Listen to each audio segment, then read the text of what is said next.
ভাই জার্সি দেখান। আচ্ছা ভাই দিতেছি দাঁড়ান। এই যে ব্রাজিল আছে আর্জেন্টিনা আছে, কোনটা লাগবে আপনার? ভাইয়া কোনটার দাম কিরকম? ভাই এটা আছে আর্জেন্টিনাটা। স্টার আছে কয়টা? এক স্টার, দুই স্টার, তিন স্টার, মানে 300, মানে 300। আর এই হচ্ছে ব্রাজিল। স্টার আছে কয়টা? একটা, দুইটা, তিনটা, চারটা, পাঁচটা, মানে 500। ভাই আর্জেন্টিনাটার দাম কম, ব্রাজিলের দাম বেশি, এরকম কেন ভাই?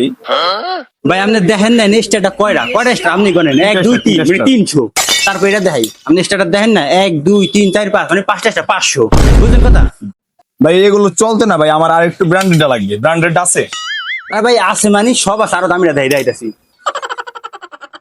এই হচ্ছে পর্তুগালের, এটার দাম আরো বেশি, এটা মাত্র 1000 টাকা। এই দুটো হচ্ছে ডাবল। ভাই পর্তুগালে জার্সির এত দাম কেন ভাই? এটা তো কোনো স্টার না, এটা আরো কম হওয়ার কথা ছিল। ভাই আপনি কি কখনো ব্র্যান্ডের জিনিস কিনে নাই? জানেন না ব্র্যান্ডের জিনিস কোনো আজে বাজে দাগ থাকে না, একদম স্লিম থাকে। এটা হচ্ছে এমন স্লিম ব্র্যান্ডের জিনিস, কোনো প্রকার আজে বাজে দাগ নাই, যার কারণে এটা দামটা বেশি। আর এগুলো হচ্ছে কি লোকাল, যার কারণে দামটা একটু কম। দূর মিয়া, এই জার্সি কিনবোই না, এই জার্সির দাম বেশি, কিনবোই না।